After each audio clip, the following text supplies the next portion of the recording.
Pray excuse my late arrival. Will Thancred and Reen not be joining us? Nay, milady. With apologies to all, they beg leave to pursue their investigation of the empty to its conclusion. Should matters here demand their presence, however, they did assure me that they would make themselves available. Yes, of course. Then let us proceed.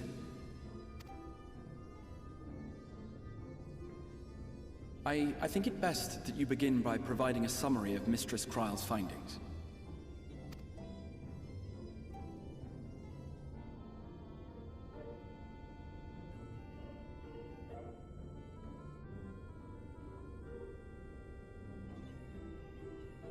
I suppose it was only to be expected that some change would occur.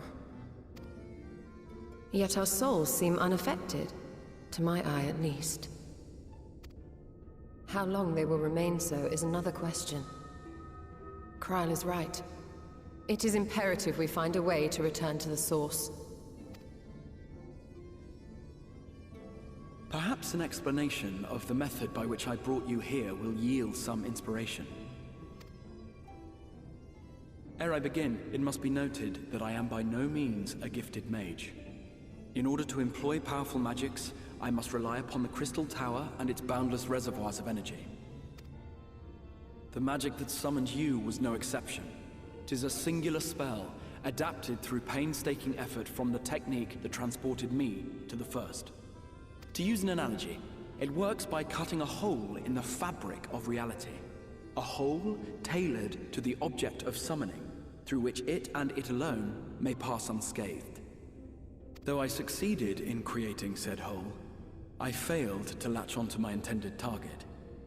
Instead of you, the spell found those close to you, and ended up summoning them in their incomplete state.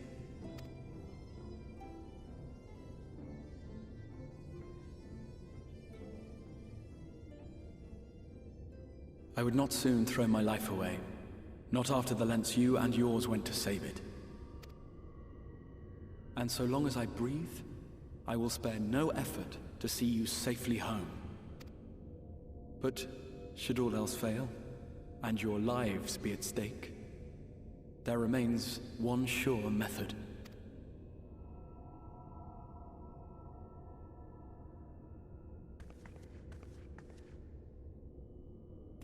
Oh! What was that for?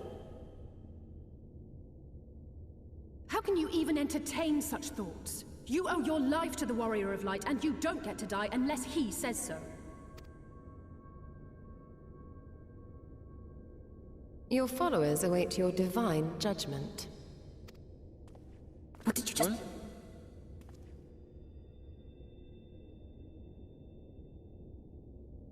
What? If the two of you have finished, perhaps we could return to our discussion? Rather than dwelling upon the multiple failed attempts at transference, I think it would behoove us to focus on the solitary success.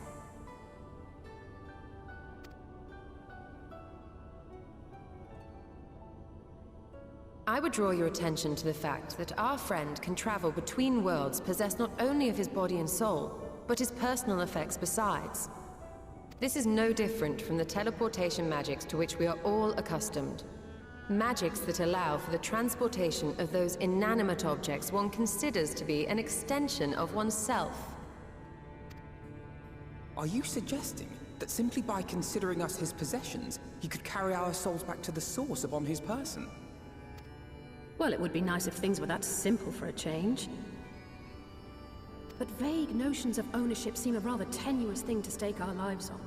So much as a moment of doubt on his part, and we'd be left floating in the rift. Milady hath the right of it. The requisite fixity of belief would be too much to ask even of our friend. Yet, were we to immure our souls within an object in his possession, mayhap then our safe passage could be assured. White Auracite would, I believe, serve as a suitable vessel for this purpose. It was conceived to imprison the massy soul of an Ascian, and should house one of ours with relative ease. We would need only to ensure our souls' safe preservation inside the stone, and identify a means by which they might be transferred back onto our vacant bodies.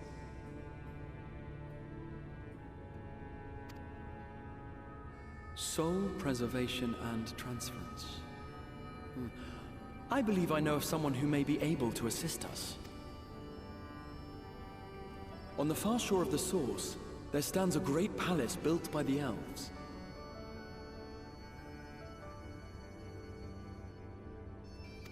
It was forsaken in the wake of the flood, but a certain Numo chose to make their home there soon after.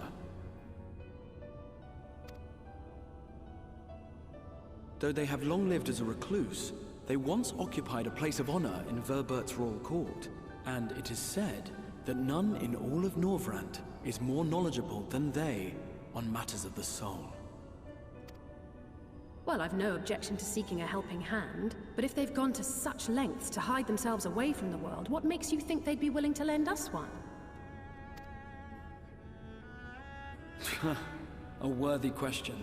Years ago, I myself tried, and failed, to solicit their cooperation in the battle against the Sin Eaters. No sooner had I begun to make my plea, than they unleashed a swarm of their familiars upon me. Unlike me, however, you have curried favor with the Fae folk. By that merit alone, I am hopeful that they would grant you an audience. They may still be inclined to turn you away, of course, but if their knowledge might feasibly facilitate your return home, we have to try.